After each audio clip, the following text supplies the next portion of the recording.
sugar and energy to be discussed by Congressman Jing Paras.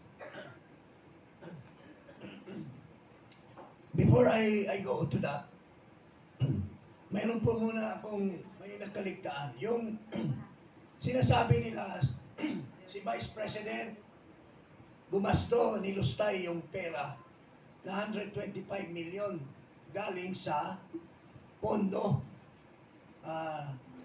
for confidential funds. Pero magkakaroon kaya ng paggastos si Vice President kung hindi binigay ni Marcos yung pera galing sa contingent fund? So, isa sa mga tinatakel namin na culpable violation of the Constitution is the violation of Marcos for releasing from his contingent fund 125 million plus 70 million for other expenses, pero yung 125 for confidential fund. Sinasabi ng mga experts, including former Senate President Trilon, that is unconstitutional. You can refer to the interview of Trilon and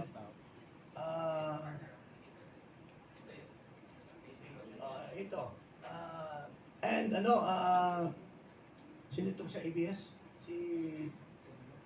The other one, Karen Davila. Sinasabi ni Trilon, what Marcos did was unconstitutional kasi naglipat siya ng item, ng pera from the contingent to confidential fund. Wala namang item in the general appropriation. Bawal po lang mag-ubent according to the Constitution.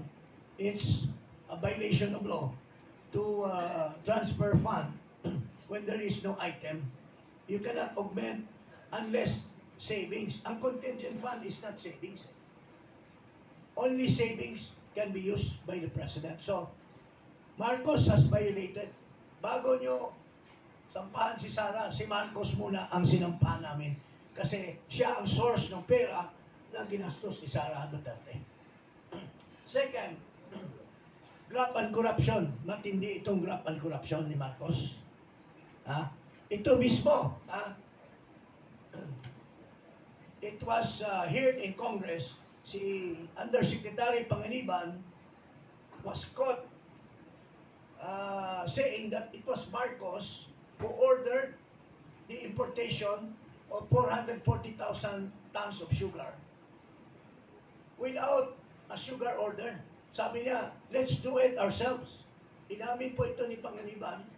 Nung tinanong siya ni Risa, dinidikdik siya ni Risa Ontiveros, ni Pimentel, at ni Tolentino. Nandito po ang conversation nila. Ito po, ang exchanges nila. Sabi ni Panganiban, ang sabi ni Presidente, let's do it ourselves. Anong ibig sabihin na let's do it ourselves? Sila. Walang sinusunod na regulasyon. Ang regulasyon kasi, bago ka makapag-import, you have a sugar order. Ito. There was no bidding. Hindi, ang matindi nito, umili lang siya ng 3 sa 30 o 40. Pinili niya yung 3, All Asian Counter Trade, si Escaler, kaibigan niya yan, yung Sokdem Philippines na kinwestiyon ni Risa na walang pera, at itong Edison Lee, marketing. Bakit pipiliin mo lang yung 3 when there are more qualified? Nakipag-meeting pa si Marcos, mayroon tayong picture na nag-meeting si Marcos with these only 3 traders in Malacanang. So, this is graft and corruption, mga kababayan, giving undue advantage, unwarranted benefits to these 3 traders over others who are more qualified. Pinili niya without the benefit of the bidding, at the same time, walang sugar order. Tapos, pag dumating na yung kargamento, saka na lang nila nilalakan yung sugar order after the fact. So he has already committed the crime of graft and corruption. and also betrayal of public trust because he has reneged on his duty under his oath of office that he will execute the laws faithfully. Hindi niya in-execute kasi siya mismo ang gumawa ng violation of law. Ito naman, to favor his campaign crony, nung binili ni Rason yung share, una-muna binenta yung, alam niyo itong Malampaya, ang laking pera na kinikita ng gobyerno. Maski 5% lang ang share natin. Kasi 45% is owned by Chevron, 45% is owned by Shell. I should know this because naging chairman ako dyan sa kumpanya niyan, yung PNOCEC. So, mag-i-expire yung service contract 38 ng 2024. Dapat sana, para kumita ang gobyerno, ni-rebid yun. Ihanap ng bagong bidder para papasok ang pera. Ang ginawa nila, binigay kay Rason yung share. Binigay kay Odena yung Chevron. Pero ngayon, si Rason na lahat ang may-ari. Pero ang masama at masaklap, walang bidding, wala lahat, in-extend for another 15 years, mga kababayan, yung kontrata unilaterally by Marcos. Can you imagine? So, that is giving unwarranted benefits to Rason, yung kanyang prime company. So, this is graft and corruption in the real sense. Kasi wala namang sinasabi ng karamihan that could have benefited the people kung ang gobyerno na mismo ang nag-take over. Kasi pag expire ng 2024, mayroon tayong right of first refusal over Malampaya. Pero we squandered the power of the government at binigay natin sa crony. And that is also cronyism. Lastly, ito po, narinig naman siguro ninyo sa mga media, masyadong hot na hot si Toby Chanco.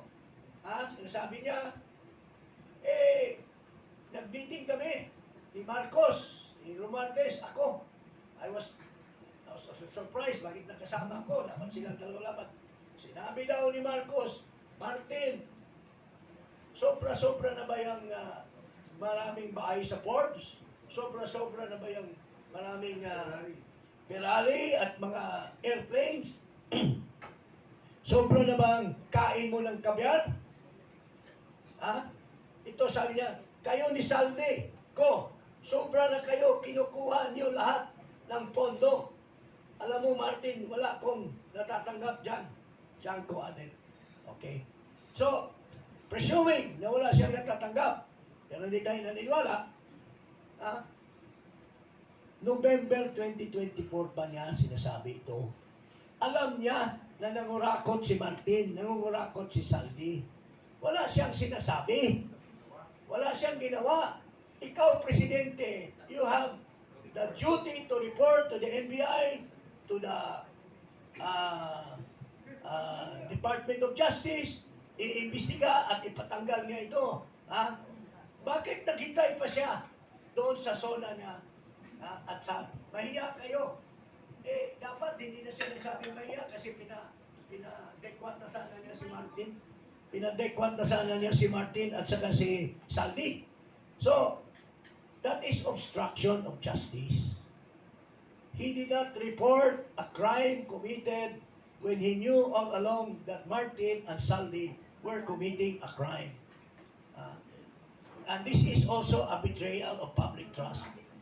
He reneged on his duty under the Constitution, yung kanyang oath of office, that he should execute the laws here. He hide the law.